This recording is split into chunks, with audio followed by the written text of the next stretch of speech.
নমস্কার, আমি সৌমিত্র বিশ্বাস। হেরুক, দশরূপা, ভাষা কুহকিনী ইত্যাদি কিছু বইয়ের লেখক, যার দৌলতে আপনাদের অজস্র ভালোবাসা পেয়েছি, সম্মান পেয়েছি এবং আপনারা মুগ্ধতার কথা জানিয়েছেন।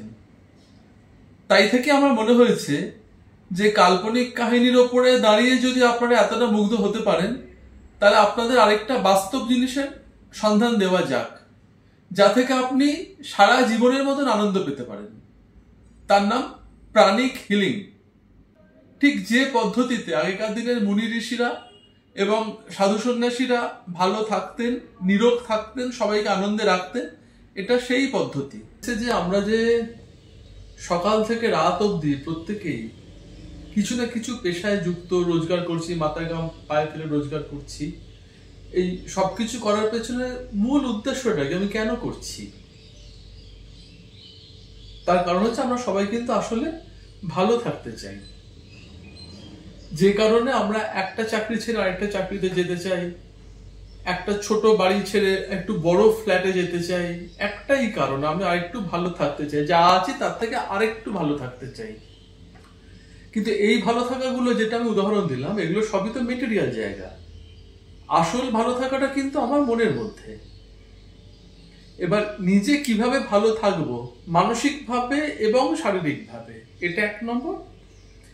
একই সঙ্গে আমি কি করে আরেকজনকে ভালো রাখতে পারি মানসিক এবং শারীরিকভাবে, এই যে পুরো জিনিসটা যে পদ্ধতিতে করা যায়, সেই উপায়টা হচ্ছে প্রাণিক হিলিং।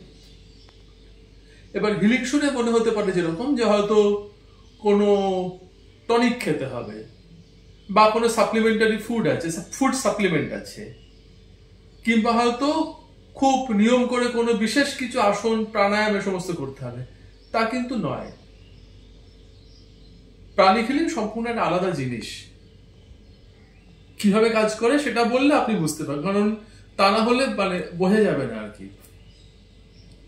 ধরুন আমাদের যদি অসুখ বিসুখ করে বা কোথাও আঘাত লাগে, চোট লাগে, তাহলে আমরা কি করি? একটা ওষুধ খাই বা কাটা জায়গায় ওষুধ লাগিয়ে নিই, বা বাড়াবাড়ি হলে স্টিচ করা হয়। মোটমাট কোনোভাবে একটা বাইরে থেকে কিছু ট্রিটমেন্ট করা হয়। কিন্তু ধরুন রাস্তাঘাটে যে কুকুর আমরা দেখেছি, অনেক সময় কুকুরের পিঠে ঘা হয়েছে, বা বন জঙ্গলে যখন বন্য জন্তুদের নিজেদের মধ্যে মারামারি করে চোট পায়, সেখানে তো তারা কোনো ওষুধ লাগায় না, বা রাস্তার কুকুর তো পিঠের ঘাতে কোনো মলম লাগাচ্ছে না। সে সেরে যাচ্ছে কি করে? কারণ শরীর নিজেই নিজেকে সারিয়ে তুলতে পারে, এটাই তার ক্ষমতা। এবার এটা পশু পাখিদের বললাম, কিন্তু এটা প্রতিটা প্রাণীর জন্য সমান। কাজেই মানুষেরও তাই, কিন্তু শরীর নিজেই নিজেকে সারিয়ে তুলতে পারে। এবারে আপনি বলতেই পারেন যে তাহলে আমার হাতে কেটে গেলে আমি স্টিচ করব না? নিশ্চয়ই করবেন। কেন করবেন? যাতে সেরে যাওয়াটা তাড়াতাড়ি হয়। রেখে দিলেও কিন্তু সারবে, হয়তো সেটা সারতে 6 মাস লাগছে, স্টিচ করলে আপনার 6 সপ্তাহ লাগবে। এই তাড়াতাড়ি করার জন্য আপনি করছেন। ঠিক সেরকম প্রাণিক হিলিং হচ্ছে এমন একটা পদ্ধতি যেখানে এনার্জি দেওয়া হয়, একটা শক্তি দেওয়া হয়। কেন? ওই সারিয়ে তোলার পদ্ধতিটাকে তাড়াতাড়ি করিয়ে দেওয়ার জন্য, কোনো রকম কোনো সাইড এফেক্ট ছাড়া। ওষুধ খেলে একটা সাইড এফেক্ট আছে, এখানে কোনো সাইড এফেক্ট নেই। এনার্জি কেন দেওয়া হচ্ছে? কারণ আমরা তো দাঁড়িয়ে রয়েছি, বেঁচে রয়েছি, কাজ করছি সবই এনার্জির উপরে। আমার ভেতরে প্রাণিক কথাটা এসছে প্রাণ শব্দটা থেকে, বোঝাই যাচ্ছে আমার যদি প্রাণ না থাকে আমি মৃত। সেই শরীর পুড়িয়ে দেওয়া ছাড়া বা সমাধিস্থ করা ছাড়া কোনো কাজে লাগে না। যতক্ষণ প্রাণ আছে আমাকে সতেজ সবল থাকতে হবে। যদি আমার ভেতরে এনার্জি না থাকে, দিনের পর দিন আমি বাড়ি ফিরে ঢুকছি আর বলছি আমার কোনো এনার্জি নেই, ডাক্তার আমাকে একটা টনিক দেন, ভিটামিন টনিক দেন বা অন্য কোনো টনিক দেন, যে বা বিশেষ হয়তো কোনো ওষুধ দেন যে থেকে এনার্জি বাড়বে। সেই ওষুধ বা টনিকের বদলে যদি সরাসরি এনার্জি জিনিসটাকে ঢুকিয়ে দেওয়া হয়, যাতে কিনা আপনি 10-15 মিনিটের মধ্যে নিজেকে সতেজ সবল অনুভব করবেন, সেটা অনেক ভালো না? অনেক সহজ কাজ তো সেটা। সেইটা হচ্ছে প্রাণিক হিলিং। আমরা এনার্জি দিই, কিন্তু এনার্জি দিটা সব কিছু নয়, কিন্তু তার আগেও একটা ব্যাপার আছে। সেটা হচ্ছে কি, একটু অন্য উদাহরণ দিয়ে বলি। সেটা হলো ধরুন আমাদের ভেতরে, আমার ভেতরে কোনো কারণে প্রচন্ড উৎকণ্ঠা, উদ্বেগ, যে কোনো বিষয় নিয়ে একটা টেনশন হয়ে রয়েছে। কাউকে না কাউকে আমি ডেকে বলছি যে আমার এরকম হচ্ছে, আমার প্রচন্ড টেনশন হচ্ছে। সবাই আমাকে একটাই কথা বলবে যে সব ঠিক হয়ে যাবে, অত চিন্তা করো না। দেখো, তুমি যদি টেনশন করো কি হচ্ছে? যাকে নিয়ে টেনশন করছো তার তো কিছু হচ্ছে না, তোমারই ক্ষতি হচ্ছে। টেনশন করে তোমার নিজের নার্ভের ক্ষতি হচ্ছে, তুমি নিজের শরীরটা খারাপ করছো। টেনশন করো না, কিচ্ছু হবে না, সব ঠিক হয়ে যাবে, সব ঠিক হয়ে যাবে।